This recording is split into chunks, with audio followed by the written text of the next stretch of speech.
El crepúsculo envolvía las calles, tejiendo un manto de sombras que se extendía sobre el pavimento. Luis caminaba con paso firme pero cauteloso. Su mirada se deslizaba de un lado a otro, como si estuviera esperando algo que acechaba en la oscuridad. El reloj en su muñeca marcaba cada segundo que pasaba, hasta que un repentino timbre resonó en el aire, rompiendo el silencio de la noche. Al contestar el teléfono, la expresión de Luis se volvió aún más tensa, como si presintiera lo que estaba por venir. La voz al otro lado de la línea era la de Carlos, urgente y ansiosa. ¿Aló? ¿Sí, Carlos? ¿Qué sucede? Es sobre Elmer, tu hermano. Es urgente que vengas a la oficina ahora mismo, respondió Carlos, su tono cargado de preocupación. Sin perder un segundo, Luis se encaminó hacia la oficina, donde Carlos lo esperaba frente a un pizarrón repleto de fotos y notas. Un abrazo cálido selló su encuentro, pero la gravedad de la situación pesaba en el ambiente. Amigo mío, dime, ¿qué es lo que sabes?, inquirió Luis con ansiedad. Recibió una pista sobre Elmer, comenzó Carlos, con la voz ligeramente quebrada. Parece que fue visto por última vez en el callejón detrás del bar de Charlie, pero algo no está bien. Hay algo oscuro en esta situación. La determinación se reflejó en los ojos de Luis mientras se sentía con gravedad. Tenemos que ir allí de inmediato. No podemos arriesgarnos a perder más tiempo.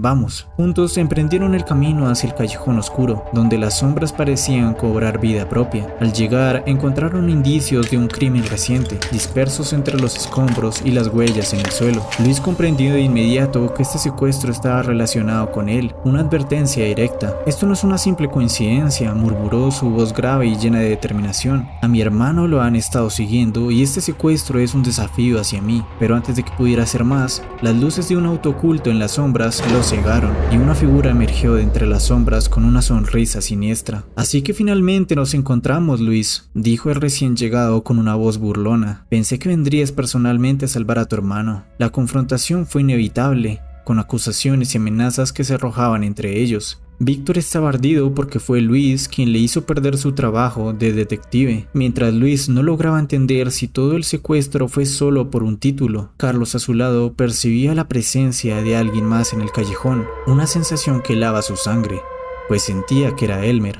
Víctor, detén tus juegos, exigió Luis con firmeza. ¿Dónde tienes a mi hermano? Las palabras de Víctor fueron sencillas pero contundentes. Ya lo sabrás. Para proceder a encender el carro y largarse del lugar, mientras la presencia desconocida se hacía cada vez más palpable. Es hora de resolver este enigma, declaró Luis con determinación. La verdad saldrá a la luz, cueste lo que cueste. Pero incluso cuando Víctor se había ido, la sensación de peligro persistía. En la oscuridad de la noche, de repente, una figura emergió de las sombras, con los ojos brillando con una intensidad perturbadora.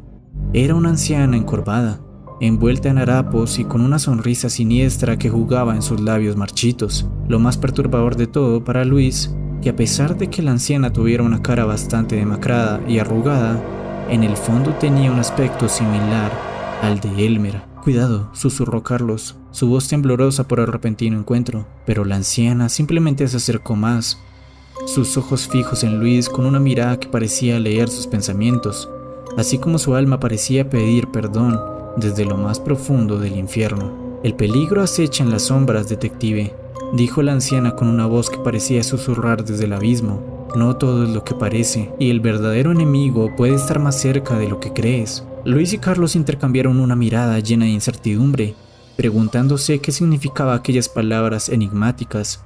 Antes de que pudieran decir algo más, la anciana se desvaneció en la bruma, dejándolos solos una vez más en la noche oscura. Luis procede a escuchar un disparo desde lo lejos. Jamás pensaría que les tendrían una trampa de este nivel, pero al volver la mirada a Carlos, resultó que este estaba tirado en el piso por el balazo que acaba de recibir. Al lado de su cuerpo chorreando sangre, una nota se encontraba puesta estratégicamente en el suelo, en la que decía: «Devuélveme el puesto que me corresponde, o el próximo será tu hermano». Y así, con el peso de la incertidumbre sobre sus hombros, Luis estaría listo para afrontar el problema. Aunque la oscuridad pudiera ocultar la verdad por un tiempo, eventualmente sería revelada. Sin importar cuán siniestra o aterradora pudiera ser, recuperaría a su hermano, aunque fuese lo último que hiciera.